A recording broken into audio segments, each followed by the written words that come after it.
अस्सलाम वालेकुम, मुझे डॉक्टर आमना लतीफ़ सभी कहते हैं। आज हम जिस पैथोलॉजी की बात करेंगे उसको हम फ्रोज़न शोल्डर या एडहेसिव कैप्सुलाइटिस कहते हैं।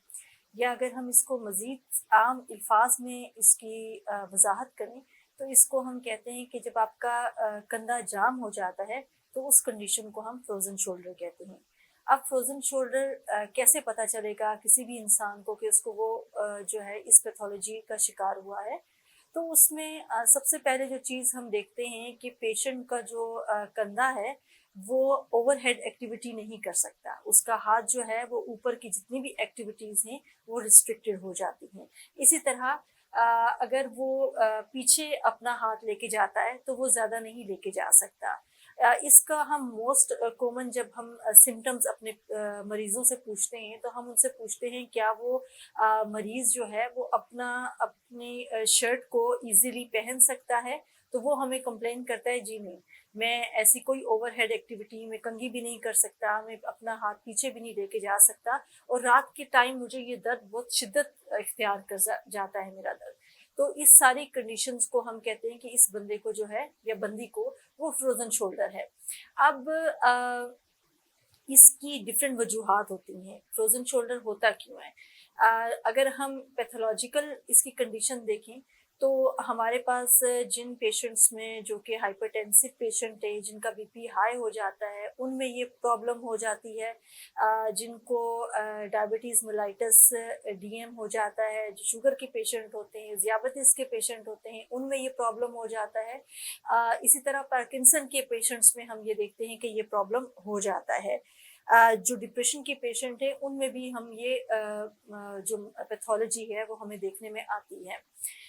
इसके अलावा अगर हम देखें तो ट्रॉमेटिक जो इंजरीज़ होती हैं, फॉर एग्ज़ाम्पल कोई गिर जाता है और उसको गिरने की वजह से उसका सारा वेट जो है उसके वज़न पे, उसका जो वज़न है वो उसके कंधे पे आ जाता है, तो उस वजह से भी उन लोगों में जो काफ़ी अरसा स्प्रिंट आपने अप्लाई किया होता है और बिल्कुल मूवमेंट नहीं होती, उस कंडीशन में भी जो है ये फ्रोज़न शोल्डर हो जाता है। अब देखना ये है कि इसकी ट्रीटमेंट्स क्या होती हैं। इसकी एक तो कंज़र्वेटिव ट्रीटमेंट होगी, आप अपने डॉक्टर के पास जाएँगे, उससे कुछ वो आपको दवाइयाँ देगा, तो उससे भी थोड़ा-थोड़ा आपको जो है पेन रिलीफ़ होगा। और दूसरी आपकी फ़िज़ियोथेरेपी है, उसमें डिफरेंट एक्सरसाइज़ेज़ हैं, स्ट्रेचिंग एक्सरसाइज़ेज़ हैं, वो आपका फ़िज़ियोथेरेपिस्ट जो है वो आपको गाइड करेगा कि जी इस तरह आपने कुछ एक्सरसाइज़ेज़ करनी हैं और ये प्रिकॉशंस मेजर अपनानी है। अब वो कौन-सी प्रिकॉशंस मेजर हैं जिनको अपना के आप इस जो आपका फ्रोज़न शोल्डर का पेन है इसको इसकी जो वर्सनिंग है इससे आप बच सकते हैं। तो इसको वर्स होने से बचाने के लिए ये ज़रूरी है कि जब भी आप बैठे अपने कंधे के नीचे एक पिलो आपका होना चाहिए।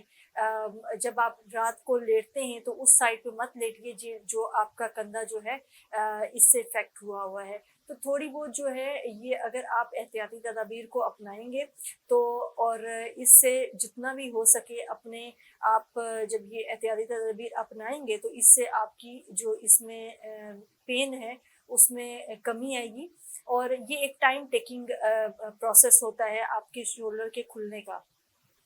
अगर कोई ये कहता है कि जी मैं 3 मंथ हो गए हैं अभी तक मेरा कोई इम्प्रूवमेंट नहीं हुई, तो लाज़मी आप जाइए, जाके अपने डॉक्टर से फिर एक दफ़ा उनसे डिस्कस कर लीजिए। तो ये वो सारी चीज़ें हैं जिन प्रिकॉशन मेजर को हम अपना के हम इस पैथोलॉजी से, इस बीमारी से रिलीफ़ हासिल कर सकते हैं।